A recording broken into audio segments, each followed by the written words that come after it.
Hello everybody, welcome to the presentation. Thank you for being here and thank you for watching. My name is Nelson Guzman and today I will be talking about communication theories.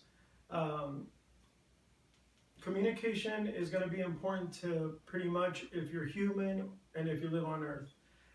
As human beings, we have goals that we want to accomplish and needs that we need to get met. And if we don't communicate well, we're never going to get those done.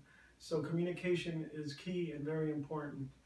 At the beginning of the course, we were asked to select two communication theories, and there was a whole list of them. And from the whole list, I went through them and I reviewed to see what they were all about. And there was two that really stuck out and struck a chord with me personally.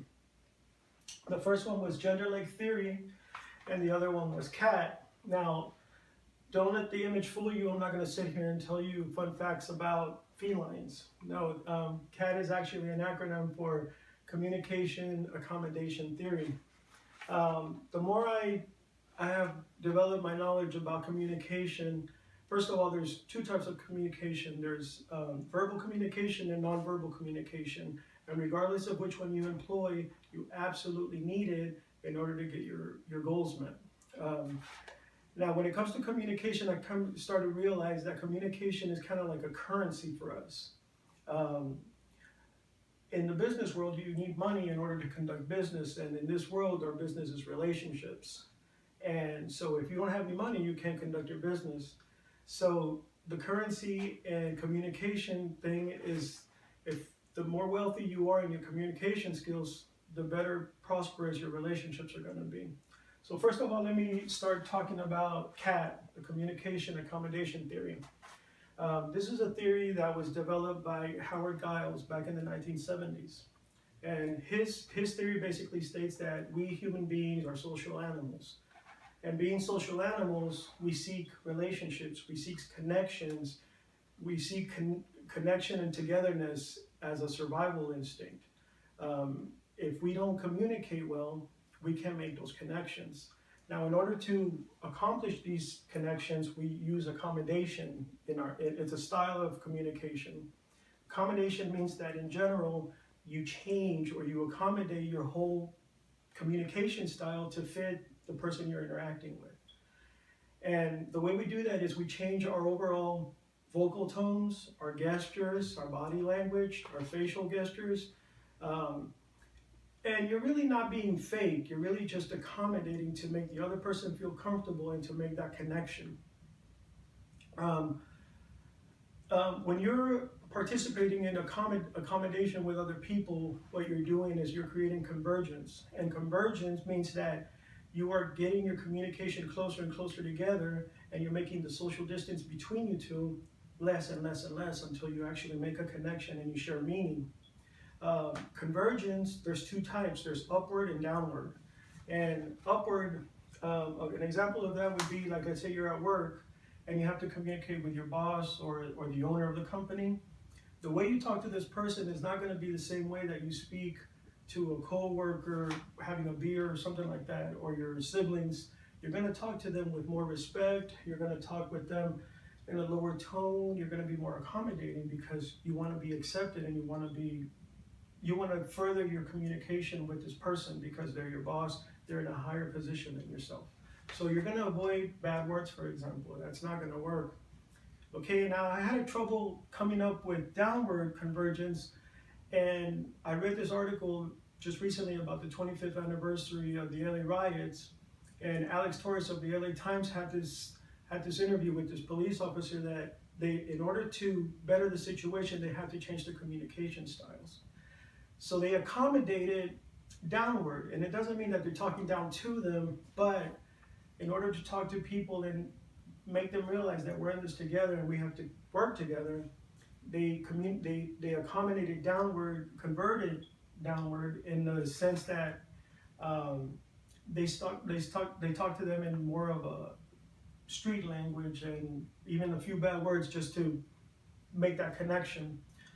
The opposite of convergence is divergent, and I'm really not going to deal with that because that's really not accommodation. That's the complete opposite, and in that sense, I guess you would be you would be being very honest, and you don't really care about the other person's face, so each person is going to get away from each other, and that relationship will probably never develop.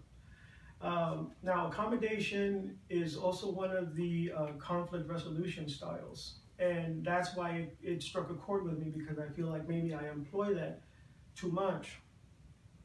And accommodation and conflict resolution is that you are being low assertive and high cooperative, but you're really resolving a situation at your own cost, because you're really not getting your desire met, or what you think is right.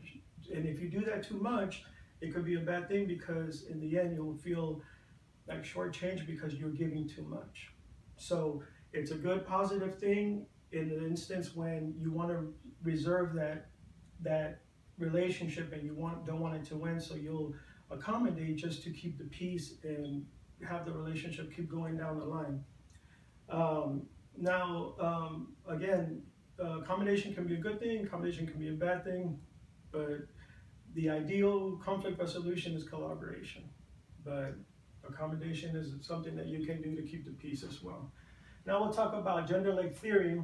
And Genderlect theory was a theory developed by Deborah Tannen, and her theory basically states that even though men and women might speak the same language, we have different dialects. And that's very true. If you've ever been in a relationship, a romantic relationship, your brothers and sisters, or any situation where you're having to deal with the opposite sex, you're going to realize that we do talk different, and we process communication, we receive communication differently. And Genderlect theory also points out how men and women use communication for different reasons. Women communicate to express feeling, to develop and express feelings and develop relationships, to show emotion, to share like stories, to comfort the other person, while men, they use communication as more of a status. They use communication in more competitive, joking style, and show very little emotion, and it's more about showing who's in control in the conversation. There's different theories that depending on your point of view of who's the weaker, more dominant sex. It's really not about Genderlect theory in that sense. Genderlect theory really, in the end, really wants to point out the differences so that we can understand the difference and come to a mutual understanding and mutual respect between the sexes, and realize that the communication is different. One perfect example of this theory, and it really is shown clearly, is in a book called Men Are From Mars and Women Are From Venus by John Gray. And in this, there's a scenario where a man and his wife come home at the end of the day, and the wife asks, "Well, how was your day?" He replies with one single word, "Fine," and he asks back, just to be cordial, "How was yours?" And the woman will talk for an hour about how her day went, and even though he asked, he kind of regrets it, because he just really wanted to go sit down and watch TV and unplug. And that is a perfect example of Genderlect theory, that we do communicate differently. Also, ask a woman about a situation that's going on in her life, and she'll go off for hours talking to you about it. And you ask a man, and he'll say, "Oh, well, it's fine," or very, very, very little emotion, very little very insight on it. And again, it's because women will show a whole lot more emotion, and men really want to just reserve and be more in control of their emotions. So again, this was a conversation about CAD, communication, accommodation theory, and Genderlect theory. This was very brief overview of what the theories are, but I hope that this was enough to spark an interest in you, and to check them out and study them, because there's really all these theories we use on a daily basis, and the better understanding that we have of this, and the more we get familiarized with these theories and the way they kind of encircle in our lives, our better communication skills will develop, and better lives we will lead because of that. Thank you.